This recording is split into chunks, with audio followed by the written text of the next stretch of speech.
Rector Julio Díaz, bienvenido a este espacio donde nuestros seguidores podrán saber más acerca de nuestra facultad. Buenos días, Eli. Encantado de estar contigo y con Alan, que está encargado de la cuestión logística. Así es. Bueno, quisiera preguntarte acerca de algo que es muy actual para nosotros, ¿no?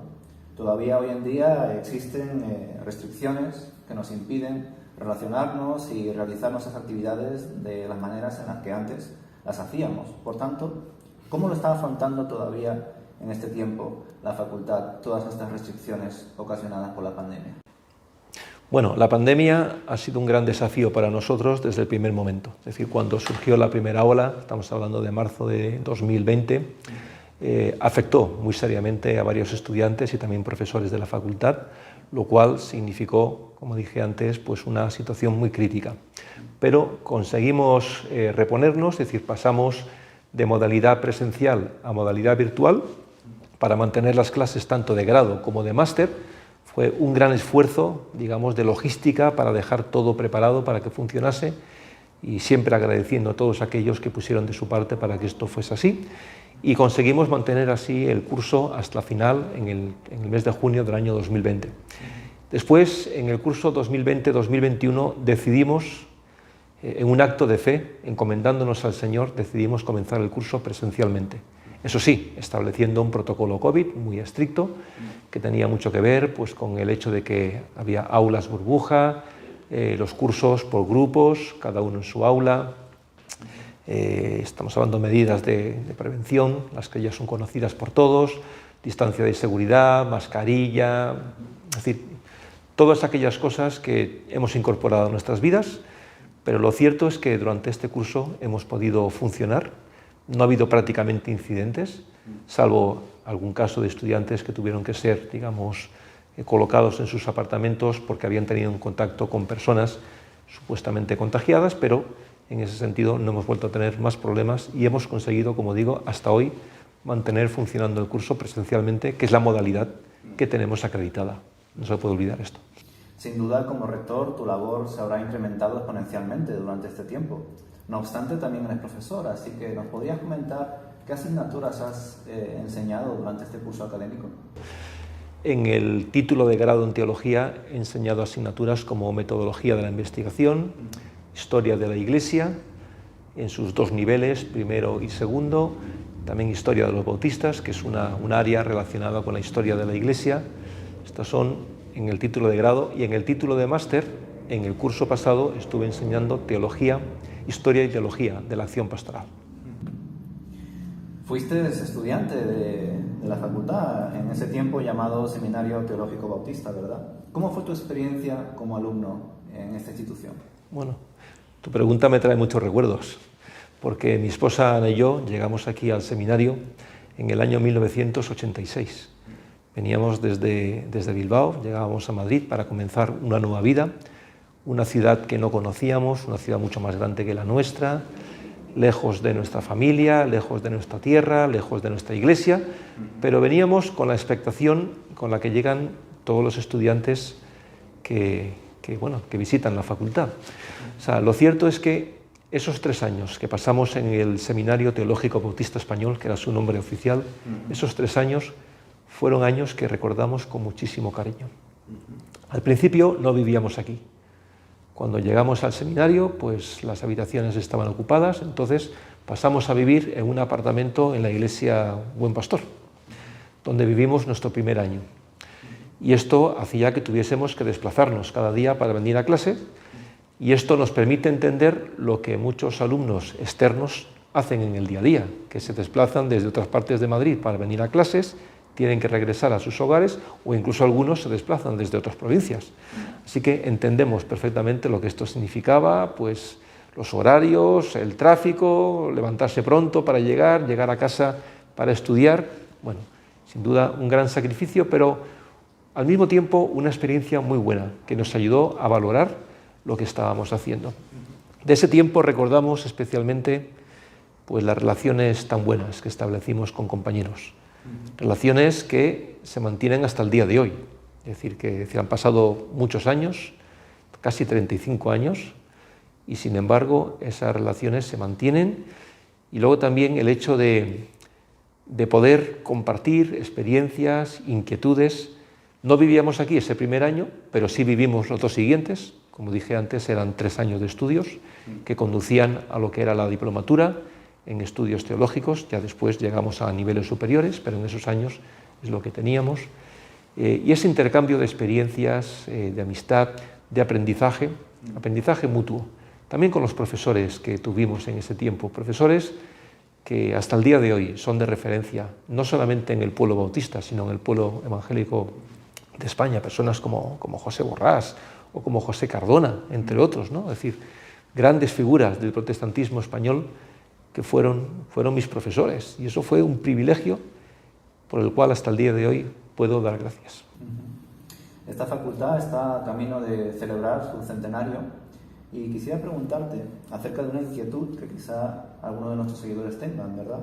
Y es, ¿a partir de qué año más o menos empezaron a matricularse estudiantes, mujeres, en esta institución?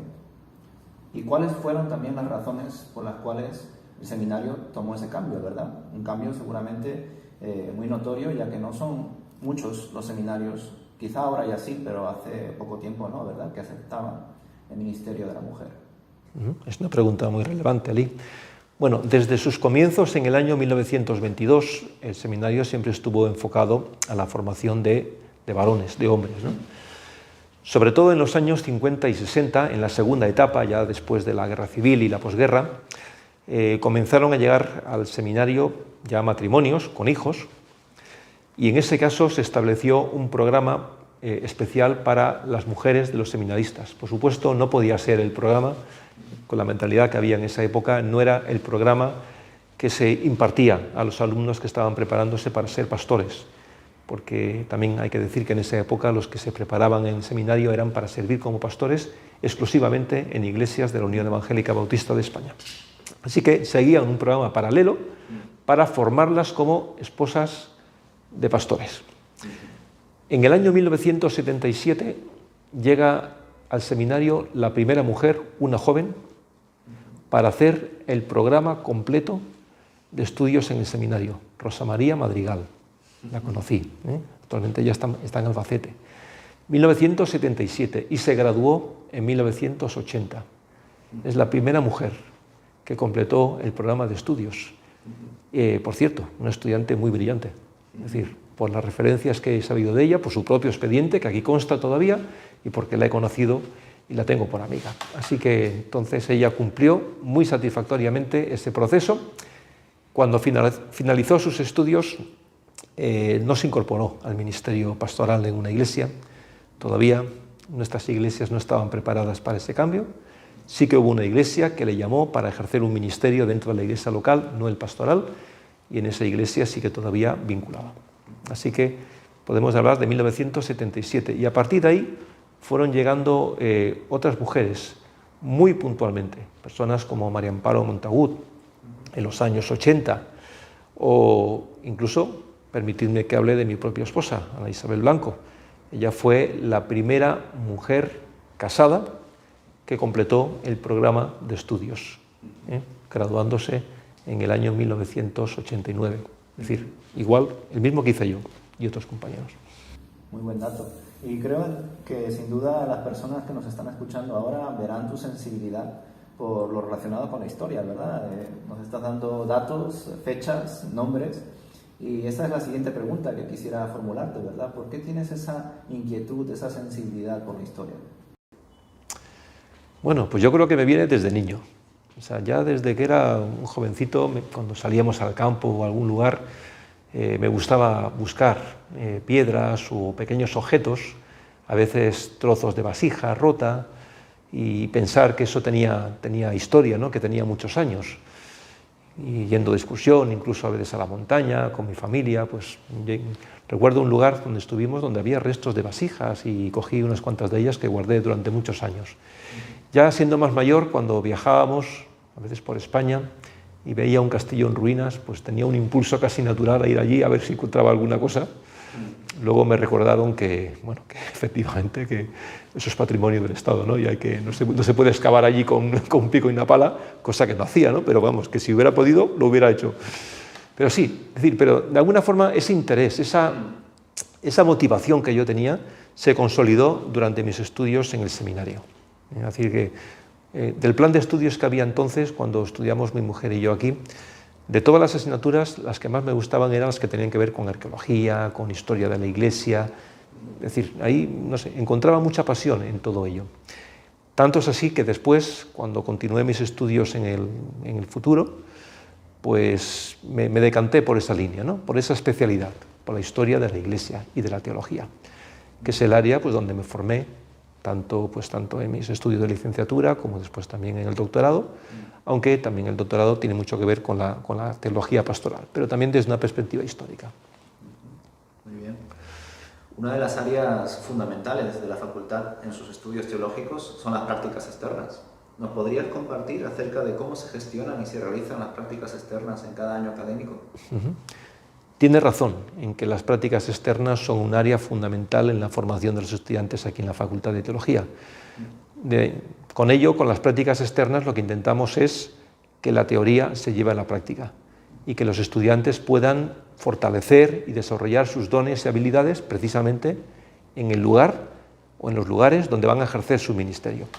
Para ello existe una comisión. La facultad cuenta con una comisión de prácticas externas, que es la que primeramente publicita de cara a las iglesias y otros ministerios, tanto de la Unión Evangélica Bautista de España como de otras denominaciones evangélicas, o sea, pone en conocimiento de estas iglesias el hecho de que hay estudiantes disponibles para hacer prácticas durante el curso académico e incluso algunos también durante el verano. Así que esas iglesias se ponen en contacto con la facultad a través de la Secretaría Académica y esto llega a la Comisión de Prácticas Externas que analiza cada una de las solicitudes que pueda haber. Y de esta manera se asigna un estudiante o una pareja de estudiantes o una familia de estudiantes a una iglesia para sus prácticas durante el curso académico de acuerdo al perfil de esa iglesia y al perfil de los propios estudiantes.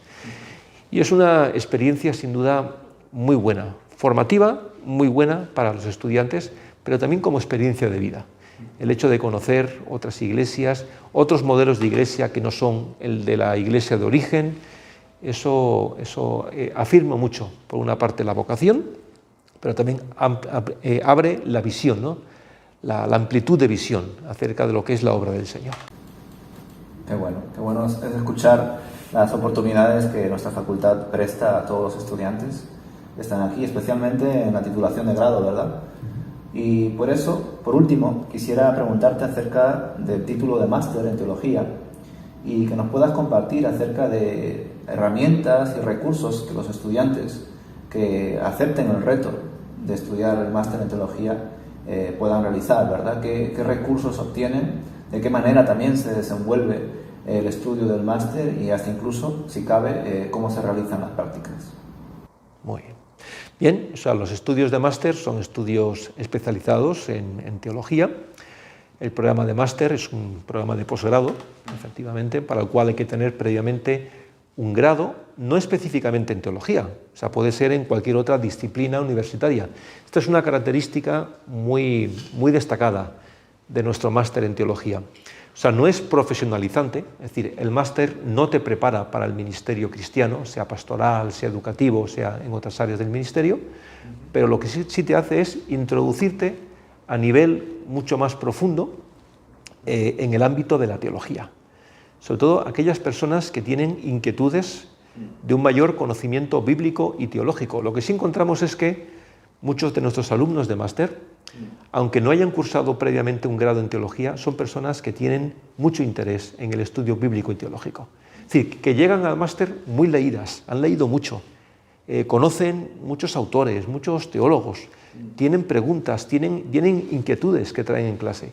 Y esto es algo muy interesante porque esto nos permite detectar que el máster cumple su función en estas personas. Algunas ya son pastores o lo van a ser. Es decir, dentro del, digamos, el perfil de nuestro alumnado son pastores o profesionales en otras disciplinas que ya están ejerciendo su profesión ampliamente, pero que tienen, como digo, esa inquietud.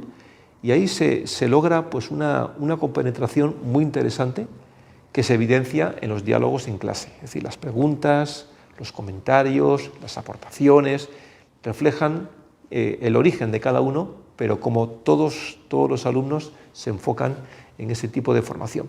Las prácticas, a diferencia del grado en teología, dado que el máster no es profesionalizante, es decir, no prepara específicamente para el ministerio cristiano, tienen que ver más bien con cuestiones como voluntariado, cooperación, es decir, compromiso social. Compromiso social.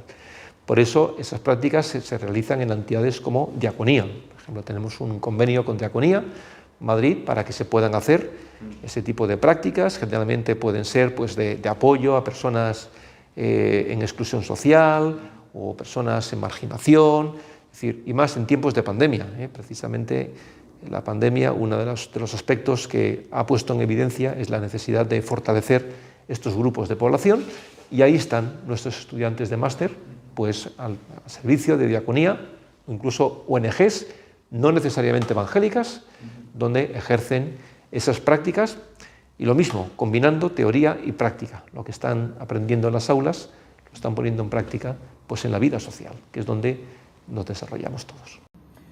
Rector Julio Díaz, muchas gracias por todas las experiencias y conocimientos que has podido compartir en este espacio, y deseamos que el Señor te siga dirigiendo y bendiciendo en todo este ministerio profesional, pero también eclesial delante del Señor, ¿verdad?, para la extensión de su reino. Muchas gracias. Muchas gracias, Eli, por esta oportunidad, y bienvenidos seáis todos a esta Facultad de Teología de la Unión Evangélica Bautista de España. Amén.